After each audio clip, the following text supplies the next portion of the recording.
Bismillahirrahmanirrahim. Qala al-muallifu rahimahullahu ta'ala wa nafa'ana bihi wa bi'ulumihi fid dharaini amin ya rabbal alamin. Wa huwa mimman qala fihim Rasulullah sallallahu alaihi wasallam, ana min ghairi dajjali akhwafu alaikum minad dajjal. Faqila wa ma huwa ya Rasulullah? Faqala ulama su wa huwa lan utawi rajul, ya, yang nomor 3 golongan orang yang nomor 3 yang dikalahkan oleh setan karena menjadikan ilmu yang dia miliki sebagai media untuk mencari popularitas. Jadi golongan yang ketiga ini mendapat sorotan, dikalahkan oleh setan. Kenapa? Karena dia punya ilmu, dia ngerti ilmu agama, tetapi ilmu agamanya itu tidak dipakai untuk mendekatkan diri kepada Allah, malah justru biar viral, malah justru biar populer, biar terkenal, biar jadi ulama kondang. Ini bahaya. Di satu sisi dia ceramah, ngajak orang untuk melakukan ketaatan, tetapi di baliknya dia meninggalkan ketaatan. Oleh karena itu di dalam kitab Bidayatul Hidayah, Imam Ghazali mengatakan istahwada alaihi syaitan, dia dikalahkan oleh setan. Karena dia tahu, tetapi dia tidak mau tahu. Mimman iku mimman, termasuk saking golongan wong. Qala kang ngendika fihi ing dalem martelakake man. Sinten ngendika Rasulullah sallallahu alaihi wasallam, ana utawi insun min ghairi dajjali, saking sakliyane dajjal,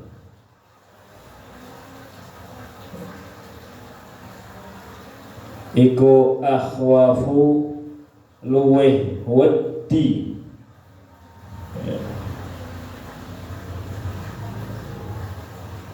alaikum kata sira kabeh minad dajjali tinimbang dajjal. Dajjal itu siapa? Dajjal itu adalah makhluk Allah yang akan turun di akhir zaman menjelang hari kiamat, yang menjadi musuh dari Isa al-Masih. Maka dari itu kita harus berdoa biar dihindarkan dari fitnahnya Dajjal. Doanya gimana kalau di sholat itu sebelum salam? Allahumma inni a'udzubika min adzabil qabri wa min adzabin nari wa min fitnatil mahya wal mamat wa min fitnatil masihid Dajjal. Dajjal itu pasti ada. Lah, Dajjal adalah makhluk yang dikhawatirkan, ditakutkan nanti di hari menjelang hari kiamat. Nah, kata Rasulullah, ada yang lebih mengerikan, ada yang lebih menakutkan. Para sahabat bertanya, faqila,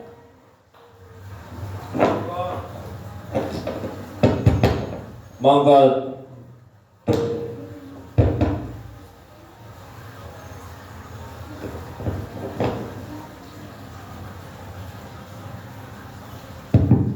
tes. Faqila, monggo ditanya intan Rasulullah sallallahu alaihi wasallam, wa ma lan iku apa huwa yoma, atau huwa ya akhwafu alaikum minad dajjal, huwa yaitu perkara yang lebih ditakuti daripada Dajjal.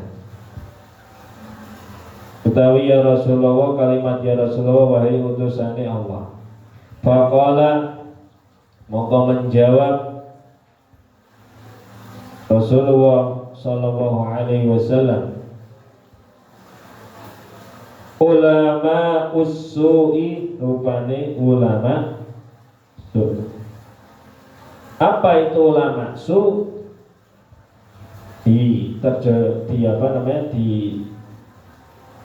Definisikan di dalam syarahnya, wa huwa kullu munafiqin kathiru ilmi lisani jahilul qalbi wal amali ittakhadal ilma hirfatan yata'akkalu biha yata'azzazu biha yad'un nasa ila Allahi wa yafirru huwa minhu.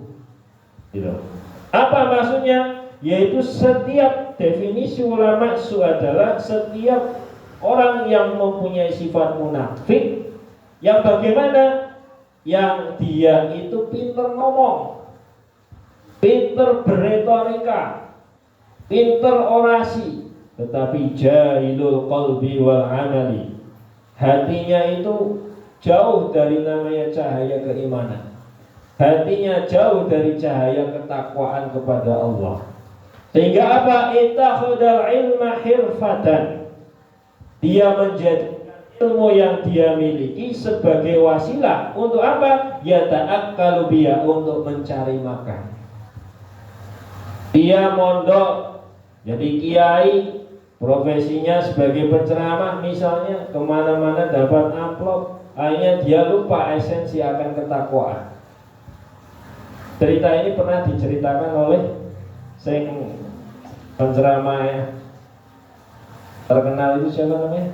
Anwar Zaid. Anwar Zaid itu cerita, waktu itu dia hadir di salah satu di ceramah, beliau ceramah sebagai penceramah, ada acara. Salah satu audiensnya itu ada mbah-mbah tua, sarungnya wis rada gluntung ngono kuwi, pakaiannya kucel, bukan mencermin pakaian orang yang ya punya kewibawaan lah, wong kampung, bener-bener unik penampilan. Setelah beliau selesai ceramah, beliau didekati sama orang tua itu, mbah-mbah itu, terus dirangkul, diomongi, Gus, sing ikhlas Gus, Gus, sing ikhlas Gus. Dia langsung kaget kan. Setelah pulang ke Anwar Zaid, hanya itu terngiang-ngiang terus sampai ke bawah mimpi. Jadi setelah beliau sampai rumah itu kebayang terus wajahnya Mbah tua itu yang mengingatkan, Gus, saya ikhlas Gus. Terus ketika beliau mau ngisi ceramah, terbayang-bayang lagi wajah si Mbah tua itu bilang, Gus, saya ikhlas Gus, sampai berhari-hari bahkan berbulan-bulan. Akhirnya beliau kalau ceramah nggak mau diam, bloki. Itu artinya apa? Yaitu tadi terkait profesi semacam itu lama-kelamaan hanya menjadi semacam mata pencaharian.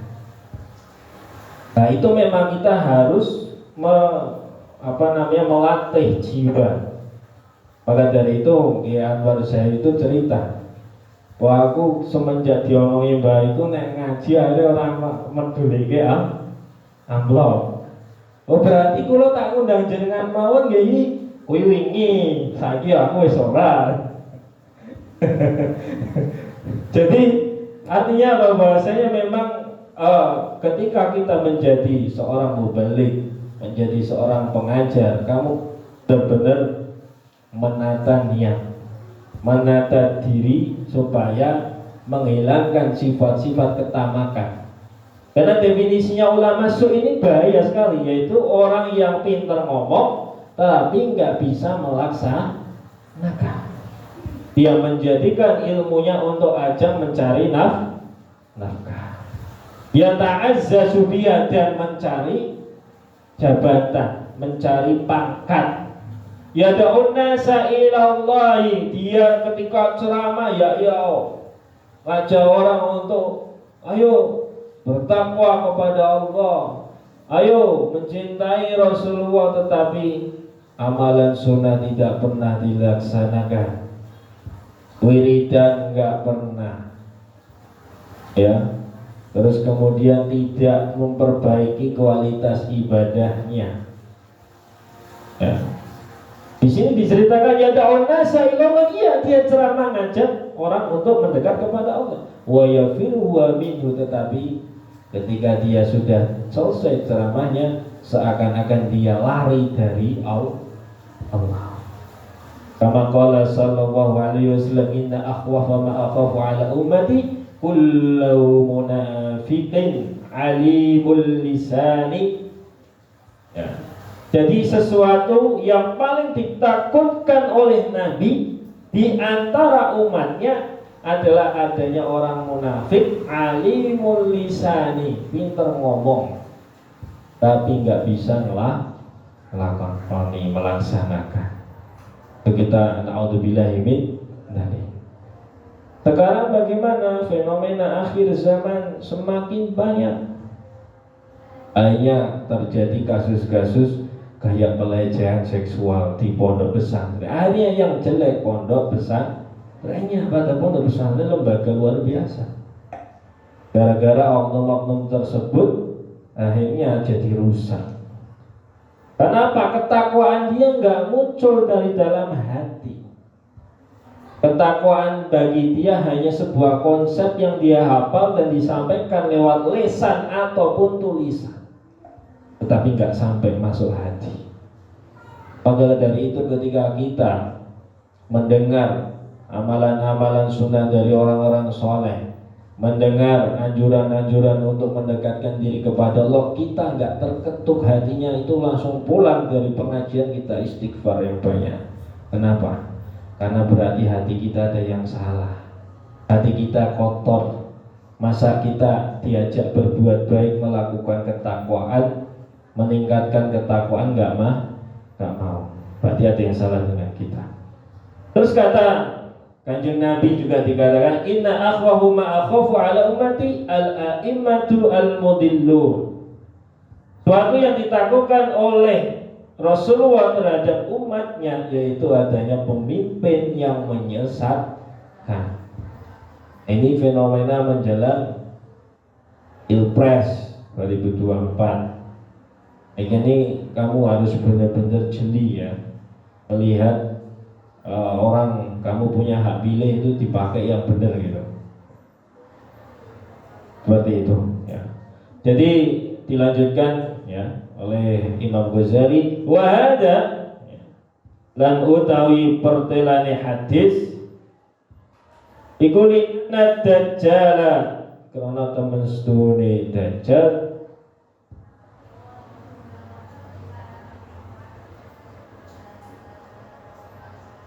yana dajjala, karena stune dajjal wa yatu utawi tujuane dajjal iku al-idlalu, nyasarake.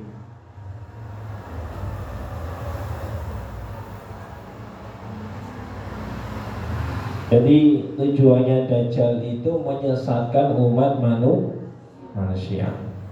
Kalau kamu dulu nonton film setan, kamu yang ditakutkan kan kalau jalan di depan kuburan, bayanganmu nopo pocong, ono kuntilanak.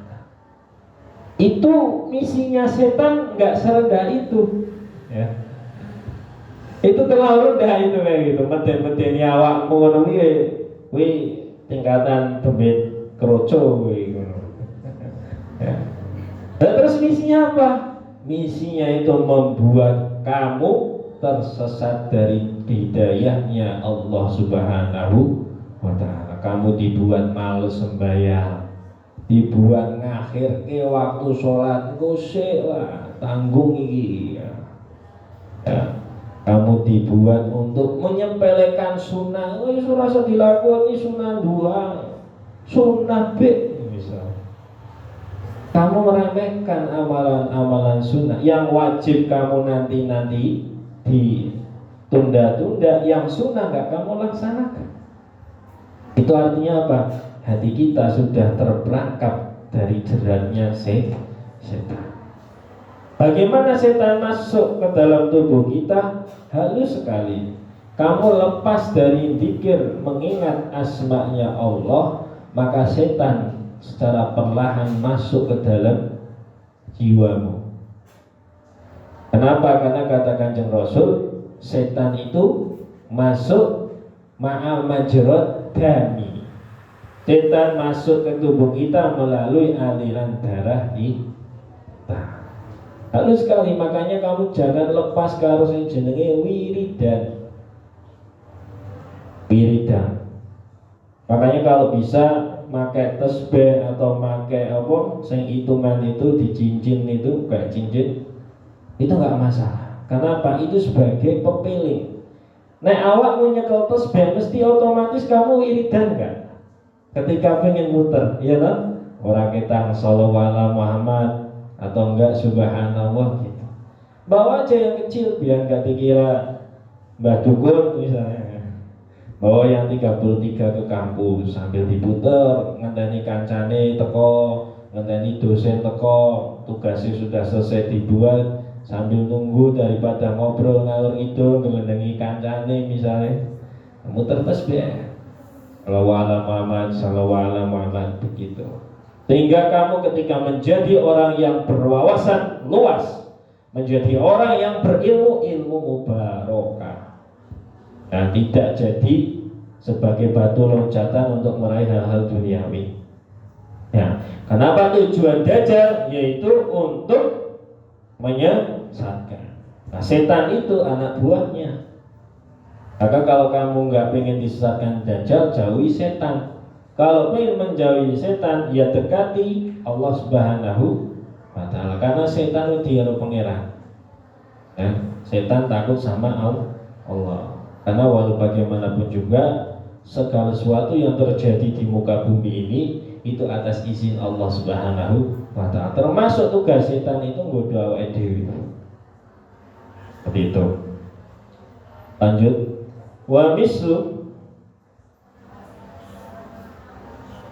Wa mislu hada al-alimu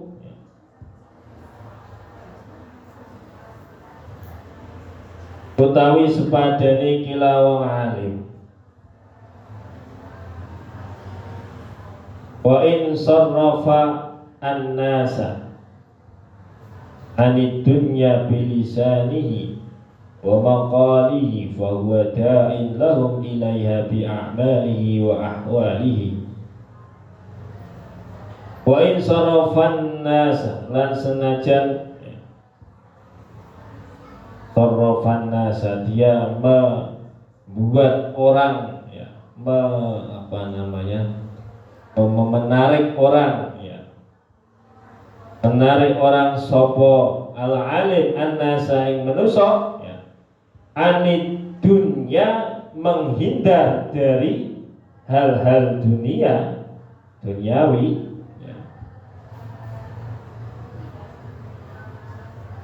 Dari cinta kepada dunia, bilisani dengan omongan yang dia sampaikan, dengan ceramah yang dia sampaikan, dengan seminar yang dia sampaikan, wa maqalihi lan pengucapane al-alim.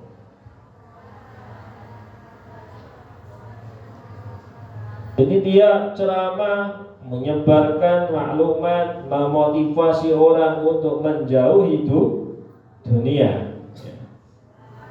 Bahwa mongko hale utawi al-alim iku da'in kan meninggalkan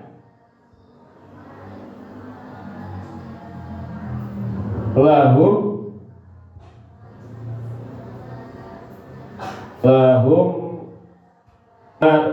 maring manusia ya, menjauhi artinya menjauh dari orang-orang itu ilaiha maring ad-dunya atau hubud dunya bi a'malihi kelawan pira-pira menggawene al-alim wa ahwalihi lan pira-pira tingkahe al-alim. Jadi walaupun dia Salah satu contoh bahwasanya orang ini termakan perangkap Dajjal dan anak buahnya, yaitu dia kemana-mana keluar-keluar sorofan nasa'ani dunia, mengajak orang untuk menghindar dari kecintaan terhadap dunia. Tetapi di satu sisi yang lain, ya, bahwa da'in lahum ilaiha bi'amalihi wa ahwalihi, tetapi dia tidak mempraktekkannya dengan tingkah laku yang dia lakukan, jauh sekali dari itu. Jadi hati-hati kalau besok jadi mubalik atau mubalighah. Karena apa? Kabura maqtan 'indallahi an taqulu ma la taf'alun. Salah satu kesalahan terbesar di mata Allah Subhanahu wa taala adalah melaksanakan mengatakan sesuatu tetapi tidak mempraktekkannya. Memang enteng lidah itu, ya. Oleh karena itu kita berdoa kepada Allah, terutama yaitu semoga para kiai kita diberikan keistiqomahan, guru-guru kita diberikan istiqomah untuk ibadah, amin ya rabbal alamin. Karena godanya juga besar juga. Maka dari itu dulu kiai saya sering bilang, kalau kamu mau jadi mubalik, mau jadi kiai, maka kamu harus punya kerja. Jangan sampai mata pencaharianmu itu tidak ceramah. Jangan sampai penghasilanmu untuk keluargamu itu satu-satunya jalan itu dari ceramah. Karena apa? Itu nanti jadi fitnah yang pertama. Yang kedua, itu nanti membuat niat kita ingin dakwah, ngajak orang beribadah kepada Allah dibelokkan. Seperti itu. Maka dari itu, kalau besok pengen terjun di masyarakat dalam dunia agama, silahkan. Tetapi sebagaimana guru-guru saya berpesan kepada saya, kalau bisa dapurmu aman kesek. Jangan sampai kamu terjun ke masyarakat, dapurmu aman, akhirnya jadi fitnah. Fitnah apa? Kamu mencari uang dari situ. Jangan seperti itu. Terus walisanul hali utawi rupa tingkah lisanul hal iku afsal luwih pertelo min lisanil maqali tinimbang lisan atau rupa ucap. Jadi yang namanya lisanul hal artinya contoh yang kita lakukan terlihat itu lebih masuk ke dalam pemahaman seseorang daripada contoh yang kita ucapkan. Misalnya sholat dua itu lebih utama, apalagi itu bisa narik rezeki, tapi saya ngomong orang tahu sholat dua. Wah, kira-kira ya dia paham ya, tetapi tidak langsung nancep ke dalam hati. Itulah kemudian konsep pondok pesantren dibuat. Kenapa? Karena kiai itu tidak cuma bertugas ramah, tapi kiai adalah sosok figur yang hidup.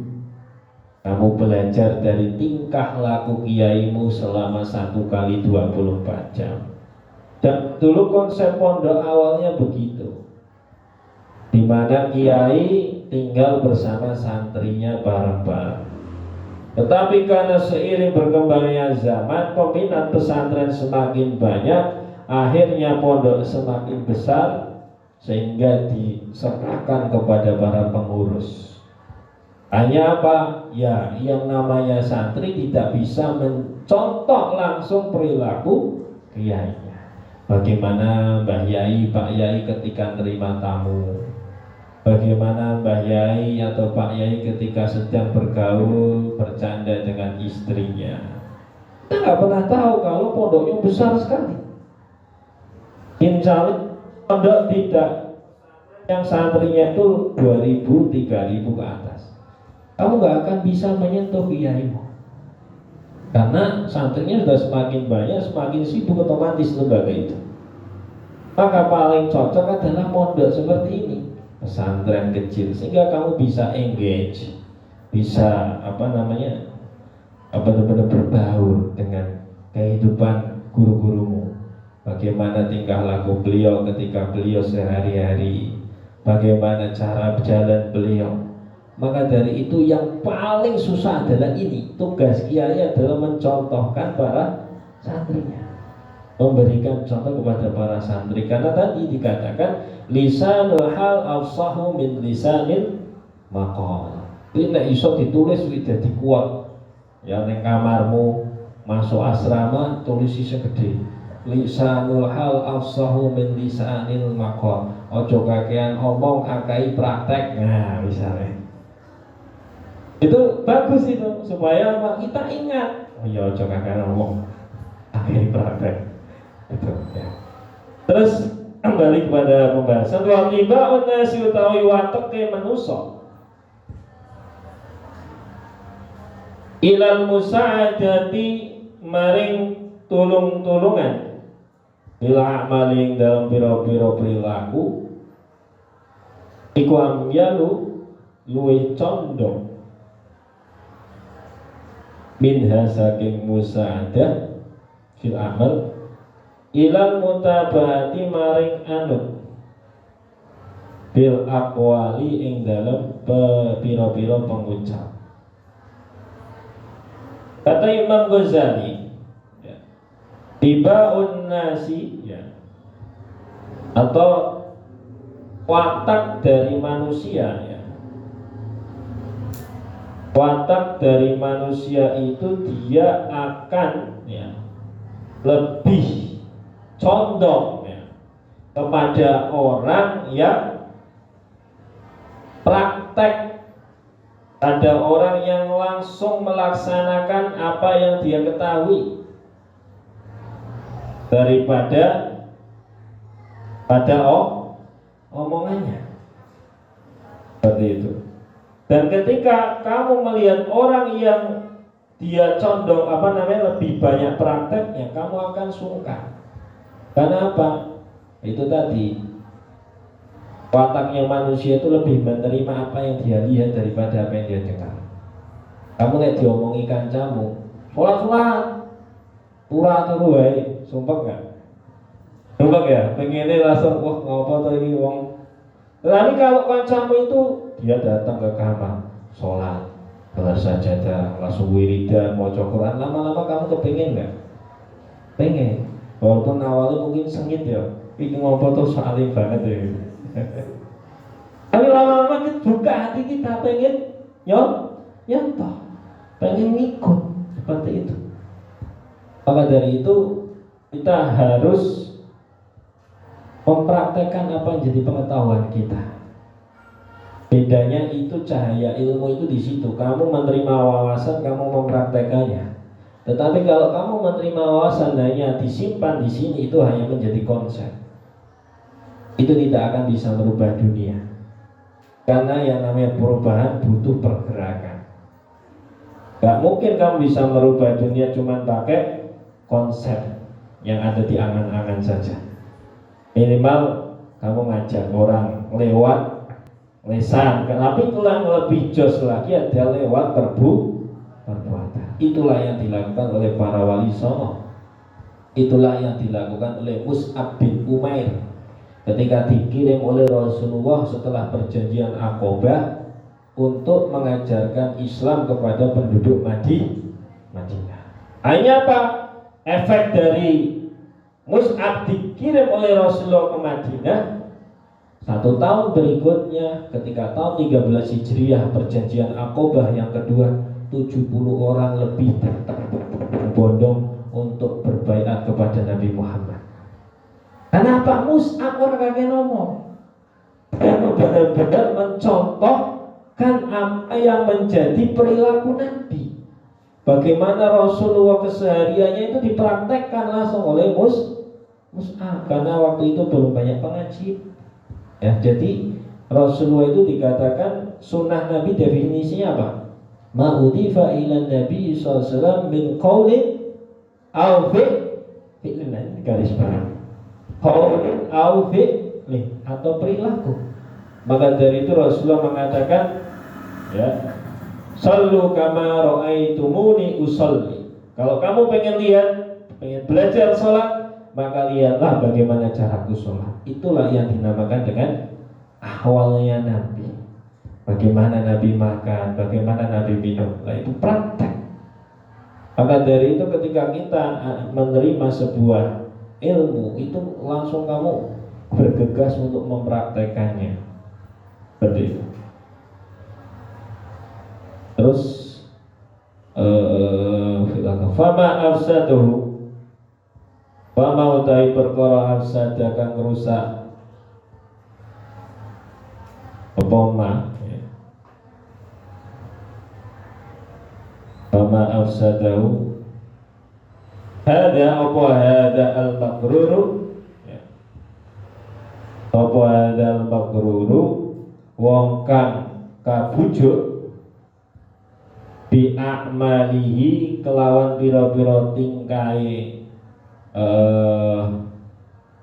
kembalinya kemana ini hadal makrur, ya. Iku aksaru luwe mimma tinimbang perkara aslaha kang bagusi, ya.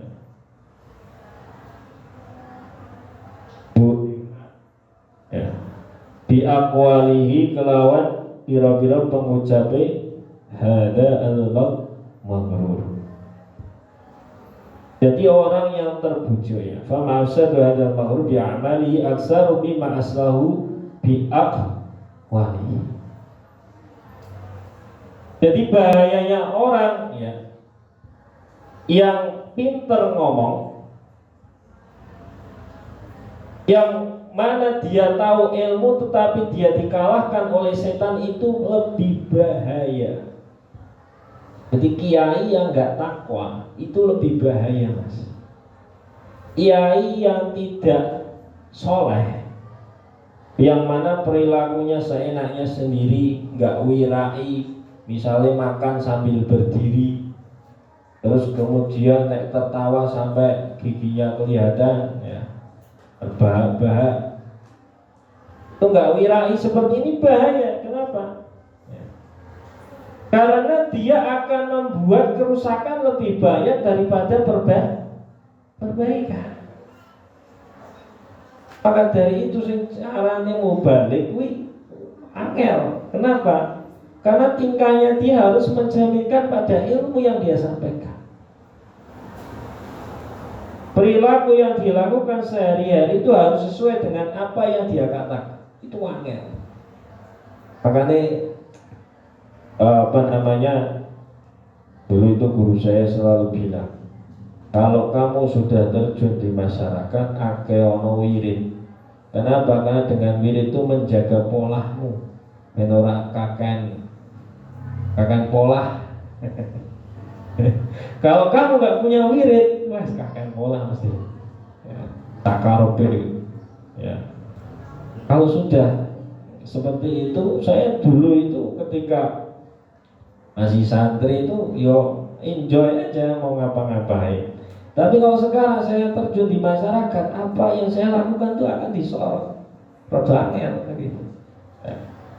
Maka dari itu menjadi mubalik, menjadi orang yang menyampaikan ilmu agama itu sangat sulit banget. Nek kon ono pilihan yang tak milihan ya. Karena berat, ya, berat. Kita harus benar-benar mempraktekkan apa menjadi omongan kita. Maka dari itu guru-guru saya termasuk Al-Habib Muhammad Amin itu selalu bilang, jangan kamu ajarkan sesuatu sebelum kamu mempraktekannya. Supaya apa? Kamu menjadi orang yang benar-benar sesuai. dengan manhajnya Nabi. Karena ketika kamu ngomong sesuatu nggak mempraktekannya, kamu berarti termasuk golongan tadi itu ulama su. A'udzubillahi min dzalik. Ya. Kenapa? Ya. Kenapa kok bisa orang yang tertipu ya dengan setan melalui amalannya itu lebih banyak membuat kerusakan? Illa yastajri'u al-jahilu 'ala rabbati fid dunya illa bistihra'il ulama. Illa yastajri'u krana orang apa namanya? Kendel nggak kamu? Ya berani ya. Sofa al-jahilu orang yang tidak tahu ilmu ya. Itu al-ammarah bisu ya. Jadi orang-orang yang terkalahkan dengan hawa nafsunya, orang yang nggak tahu ilmu agama misalnya. Mereka jadi tidak berani ala robbati ing atase demen fidunya ing dalam perkara dunia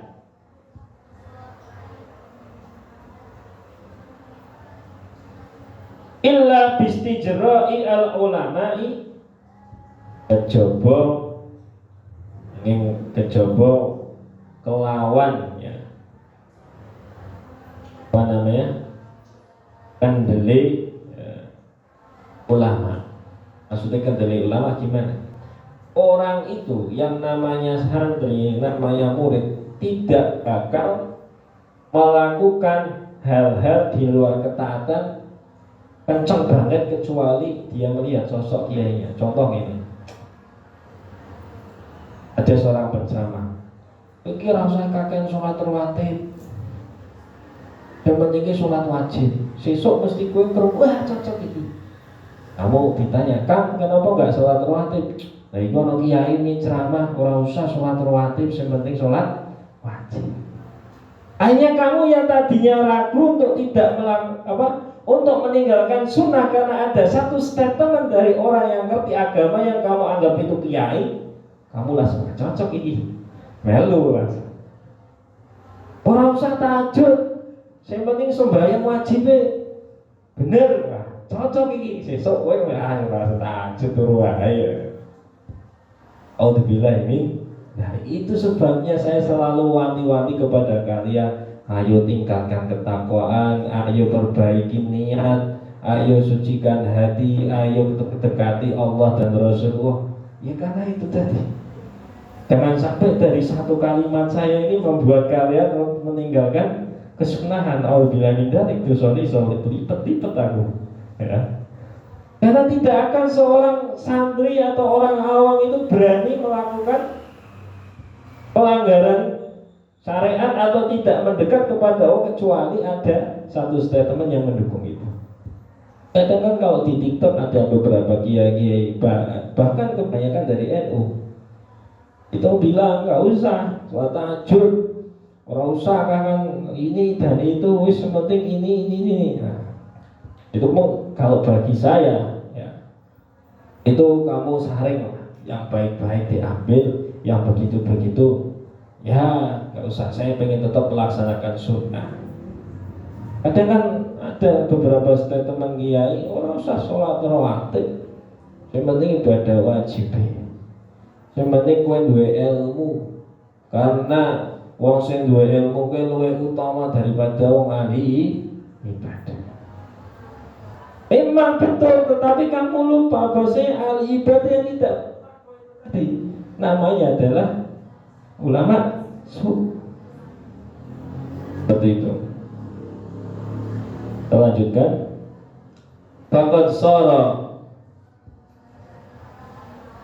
monggo teman dadi apa ilmu rajul iku sababan dadi sebab li jur'ati ibadillahi ya. Maring kendele pira-pira kawulane Gusti Allah ala ma'asyihi ngatasim pira-pira maksiat maring Allah. Hati-hati itu, makanya kalau mau bikin statement, kamu mau bikin postingan tuh hati-hati. Jangan sampai postinganmu itu malah mendukung mereka-mereka yang tidak pengen ibadah, mereka-mereka yang tidak mau melakukan amalan sunnah.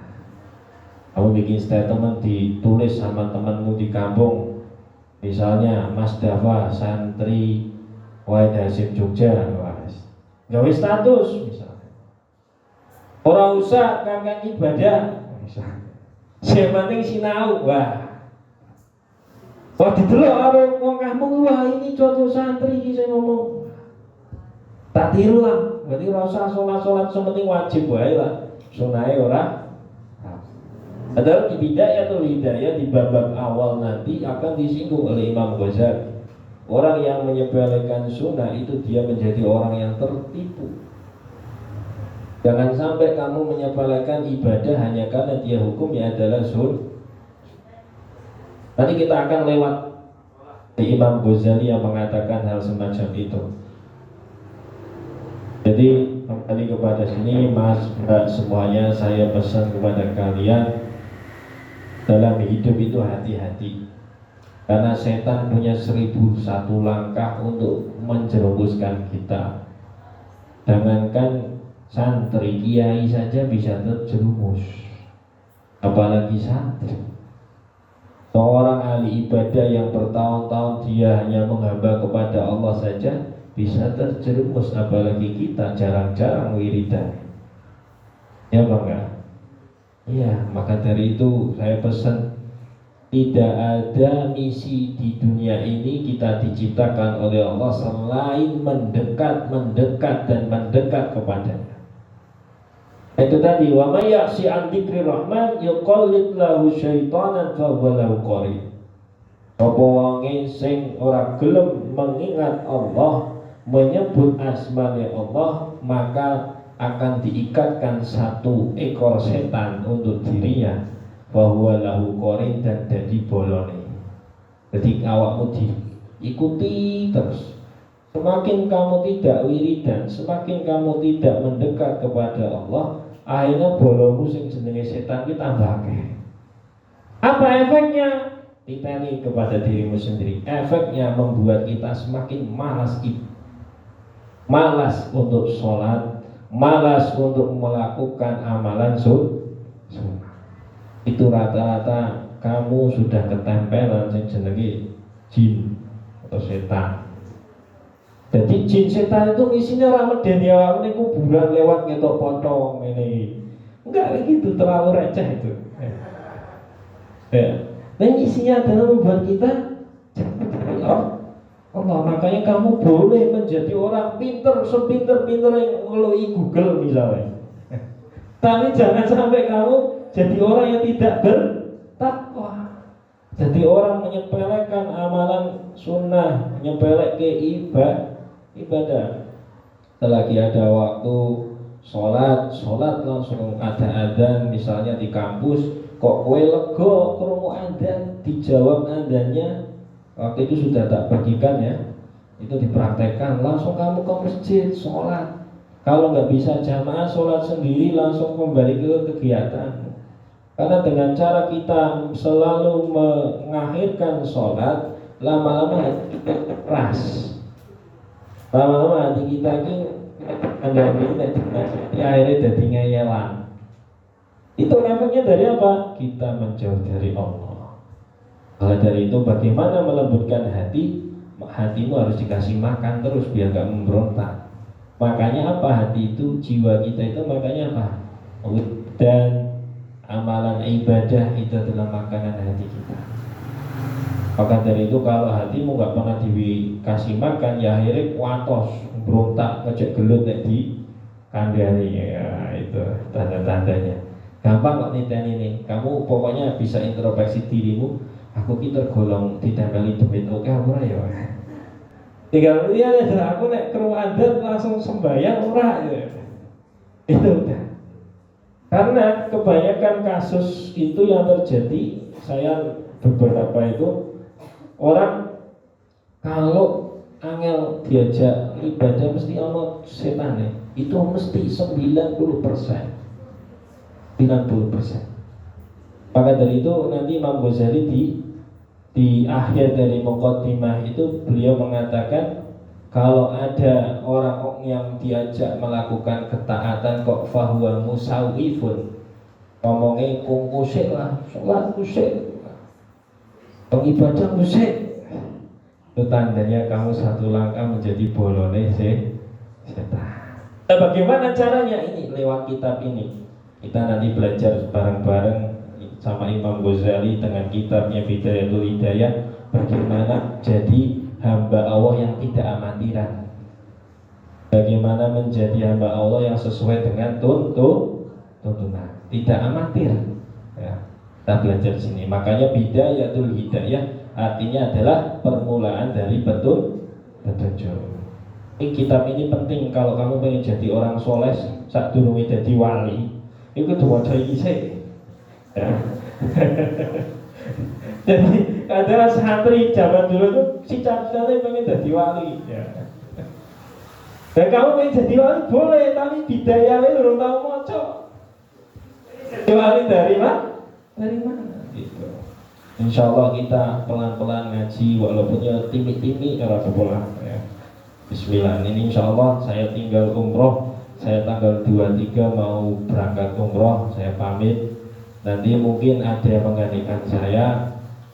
Nanti jika jadi nanti ada yang menggantikan saya itu adik kelas saya alumni Mesir lagi kuliah S2 di UGM, nanti biar menemani panjenengan semua untuk baca kitab ya. Kita peseni sama dia coba terlalu melirik sebelah kiri karena awak masih jomblo. Bahaya nanti ya.